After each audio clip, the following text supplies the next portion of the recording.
如何表達斥責？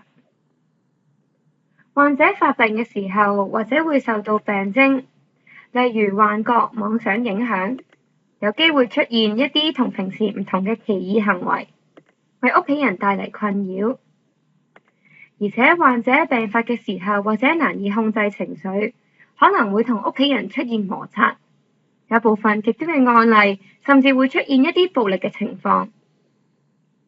咁樣可能會令到屋企人之間嘅關係惡化，令到家人對患者出現批評或者敵視嘅行為或者態度。我哋可能會對病患者較多嘅挑剔，成日會覺得係患者做得唔夠好，企圖以批評令到佢改變，或者以負面嘅態度嚟看待患者，認為所有問題都係由患者引起，所以患者要為大部分嘅問題負上責任。研究發現呢一啲態度行為同復發率增加同埋家庭爭吵有明顯嘅關係。相反，如果屋企人能夠關心同埋體諒患者，咁樣就可以有助減低患者復發嘅機會。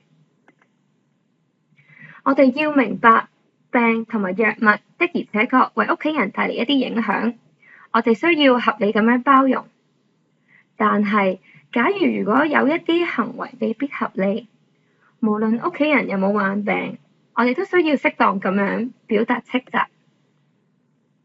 適當嘅斥責能夠培養自己體恤嘅心，亦都可以使到大家更加能夠自我克制。斥責嘅時候，我哋要保持簡潔、嚴肅，同時應該尊重屋企人，確保自己係對事不對人。當我哋表達斥責嘅時候，可以考慮使用以下嘅技巧。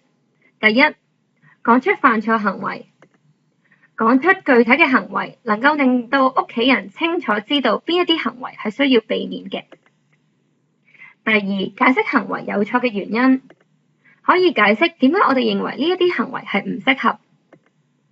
第三，要表達感受，呢一點對屋企人嚟講都可能係有啲困難，因為我哋要喺斥責嘅時候認清自己嘅感受。第四，表達信任同埋支持，咁樣可以更加鼓勵到患者去改善。第五，講出合理嘅期望，咁樣可以令到患者認清方向。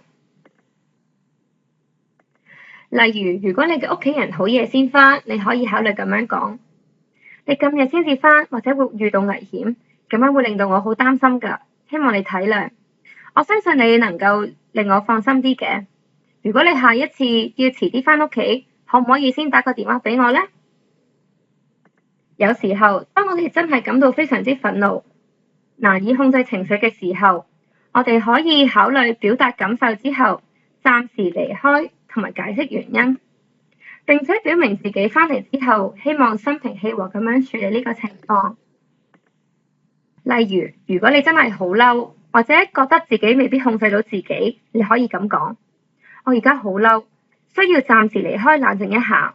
我希望一陣間我返嚟嘅時候，可以再同你平心靜氣咁樣處理呢一件事。希望以上嘅技巧可以幫到大家。